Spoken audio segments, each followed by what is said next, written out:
Argentina ব্রাজিলের পতাকা লাগায় গেঞ্জি ভরে, মদিনার পোশাক পরতে চায় না, কিন্তু আজ আর্জেন্টিনা ব্রাজিলের পতাকা লাগায় গেঞ্জি ভরে। ঠিক নি? বাংলাদেশের পতাকার গেঞ্জি পরছো কয়দিন, বেঈমানের গোলাম হয়ে গেলি। শুনলাম কয়েকদিন আগে আবার যাত্রাবাড়ি এলাকায় কালেমার পতাকা নামায় ফেলছে।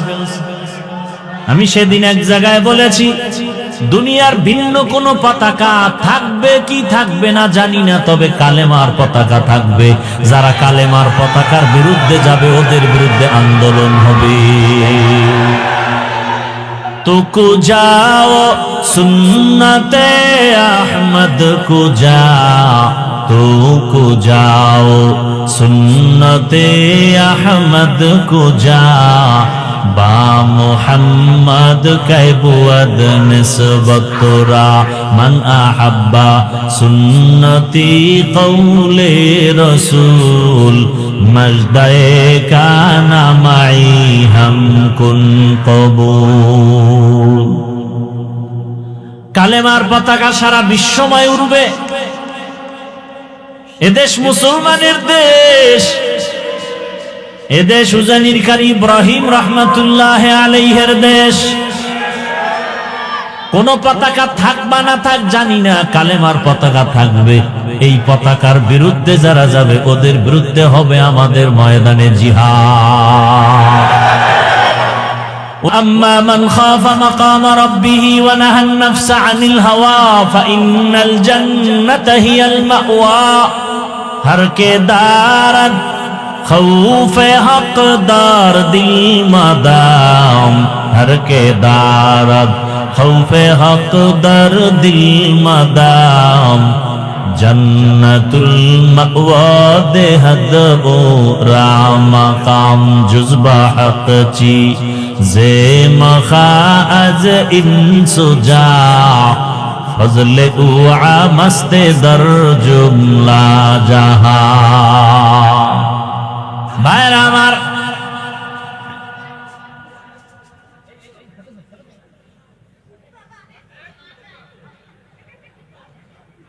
এত পাগলামি, গরম বেশি তো পাগলের পাগলামিও বেশি। ভাইরা আমার, মোবাইলের লাইটগুলো বন্ধ করা যায় না?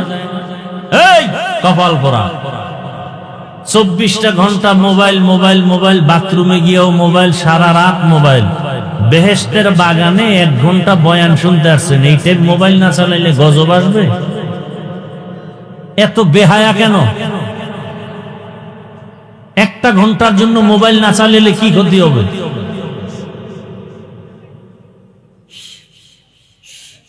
আল্লাহ হেদায়েত দান করুন।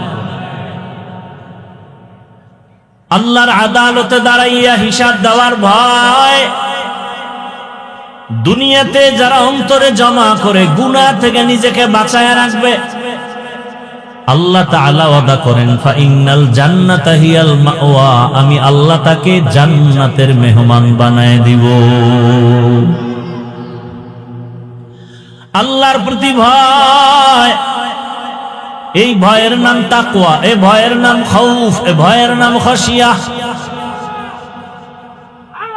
একটা সন্তান মা বাবার সামনে অন্যায় করে না কেন? বলে শাস্তির ভয়। একটা ছাত্র শিক্ষকের সামনে অন্যায় করে না কেন? বলে শাস্তির ভয়। দুনিয়াতে ঠিক মানুষ যদি আমার আল্লাহকে ভয় করে, ওই বান্দাও আল্লাহর আযাবের ভয়ে কখনো গলায় ছুরি লাগালেও দাড়ির মধ্যে অস্ত্র লাগাবে না। ভাইরা আমার, আল্লাহর ভয় অন্তরে জমা করার জন্য নিজে নিজে সম্ভব না। এই তাকওয়া অর্জন করার বাজার আছে, গোডাউন আছে। লিকুল্লি শাইইন মা'দিনুন, মা'দিনুত তাকওয়া কুলুবুল আরিফিন। ভালো ভালো জিনিস রাখার গোডাউন আছে, তাকওয়ার গোডাউন হলো আল্লাহর ওলি যারা, তাদের কলব। আউলিয়ারা কারে উকবা ইখতিয়ার, আউলিয়ারা কারে উকবা ইখতিয়ার, জাহেলারা কারে দুনিয়া ইখতিয়ার। আল্লাহর রাসূল বলেন গুনাহ থেকে নিজেকে বাঁচাও, নিষিদ্ধ জিনিস থেকে নিজেকে বাঁচাও। বলে কেমন? চোখ দিয়া চাও, তবে যা মনে চায় তাই দেখবা হবে না। আল্লাহ সীমাবদ্ধতা দিয়ে দিছেন, যেটা হালাল সেটা দেখবা, এর বাইরে কিছু দেখা যাবে না। দেখার বেলায় তুমি তোমার চোখকে হেফাজত করো, ধরার বেলায় তুমি তোমার হাতটাকে হেফাজত করো, শ্রবণ করার ক্ষেত্রে তোমার কান দুইটাকে হেফাজত করো, হাঁটার বেলায় চলার বেলায় তোমার পাও দুইটা হেফাজত করো। আল্লাহ যেটা ধরতে বলেছেন সেটাই ধরো, যেটা ধরতে নিষেধ করেছেন এটা ধরিও না। হাত দিয়া কোরআন ধরো, মা বাবার পেছনে হাত কাজে লাগাও, চোখ দিয়া বাইতুল্লাহ দেখো সওয়াব, চোখ দিয়া মা বাবার চেহারা তাকায়া দেখো সওয়াব, চক্ষু দিয়া আহলে হক উলামা দেখো সওয়াব, আল্লাহর কুদরত দেখো সওয়াব। কান দিয়া কোরআনের আওয়াজ শুনো, আজানের আওয়াজ শুনো সওয়াব। কিন্তু একদল মানুষ কান দিয়ে কোরআনের আওয়াজ শুনে না, ওই হেডফোন কানে লাগাইয়া সারা রাত গান শুনে শুনে, গুনার কথা শুনে শুনে রাত্র কাটায় যায়। ও যুবক বাবা, ওই ঘুমের মধ্যে আজরাইল আসতে পারেনি। আজরাইল আলাইহিস সালাম আইসা যদি দেখে তোমার কানের মধ্যে গানের তার লাগানো, মুসলমান হিসাবে জবাব দেও, আল্লাহর আদালতে কেমন করে দাঁড়াবে? অথচ তোমার মতো কত যুবক এখনো আছে জীবনে মাদ্রাসায় পড়ে নাই, জীবনে আলিফ বাতাও শিখে নাই। এমন যুবক জেনারেল লাইনে পড়েছে, বাংলা ইংরেজি পড়েছে, 5 ওয়াক্ত নামাজ পড়ে আছে না নাই?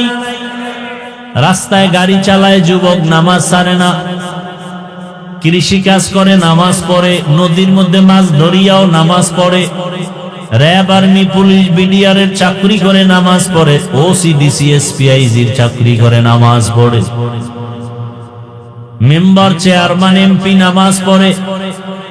ব্যবসায়ী নামাজ পড়ে, চাকরিজীবী নামাজ পড়ে। বলো তোমার কপাল কেন খারাপ? কত গান শুনছো, কত দাড়ি কাটছো, কত বেপরদার আড্ডায় গেছো, পার্কে গেছো, কত রাত্র মোবাইলে গুনাহ করে কাটাইছো। এখন সময় আছে, তওবা করো।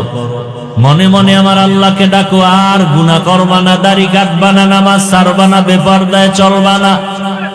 ও মা বোনেরাও তওবা করেন, আর স্বামীর মাল নষ্ট করবেন না, মোবাইলে সময় নষ্ট করবেন না, নামাজ ছাড়বেন না। সন্তানটাকে কোরআনওয়ালা, নামাজি, আদর্শবান ডাক্তার বানাবেন। কোরআন পড়নেওয়ালা, নামাজি, আদর্শবান ইঞ্জিনিয়ার বানাবেন।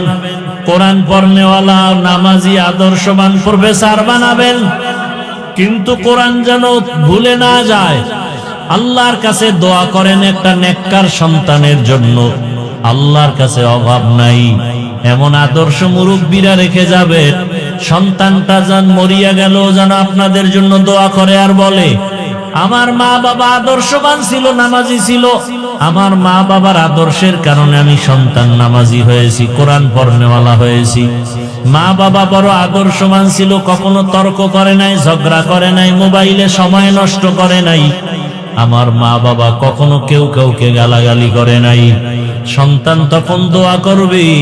আর যদি মা বাবার আদর্শ আপনাদের খারাপ হয়, সন্তান এক সময় ধিক্কার দিয়া বলবে, আমার মা বাবা নামাজ পড়ে নাই, আমি কেমনে নামাজি হব? আমার মা বাবা সারাদিন তর্ক বিতর্ক, ঝগড়া, গালাগালি, মোবাইল নিয়ে পড়ে থাকতো, আমার মা বাবার কারণে আমি খারাপ হয়ে গেছি।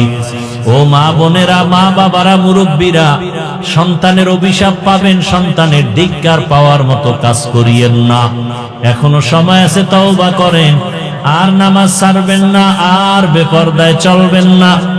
মা বাবার দোয়া নিয়ে স্বামীর মাল হেফাজত করবেন, নামাজ আদায় করবেন, মোবাইলে গুনাহ করবেন না। ও যুবক বাবারা, তওবা করো, আর দাড়ি কাটবা না, নামাজ ছাড়বা না, বেপরদায় চলবা না। মা বাবার দোয়া নিয়া, শিক্ষকের দোয়া নিয়া, উলামায়ে কেরামের দোয়া পরামর্শ নিয়া নবীজির আদর্শ সুন্নাত অনুযায়ী জীবন চালাইবা।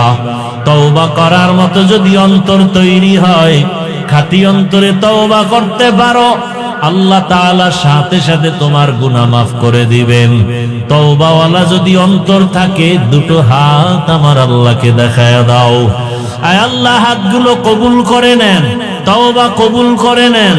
আয় আল্লাহ, আমরা তওবা করছি, আর দাড়ি কাটবো না, নামাজ ছাড়বো না, বেপরদায় চলবো না, মা বাবার সাথে বেয়াদবি করবো না, উলামায়ে কেরামের দোয়া নিয়া, শিক্ষকের দোয়া নিয়া, নবীর সুন্নাত অনুযায়ী চলবো। আয় আল্লাহ, আমার তওবা, আমাদের তওবা কবুল করে নেন। তওবার উপরে মজবুত হইয়া চলার তৌফিক দান করেন, আমিন। আলহামদুলিল্লাহি রাব্বিল আলামিন।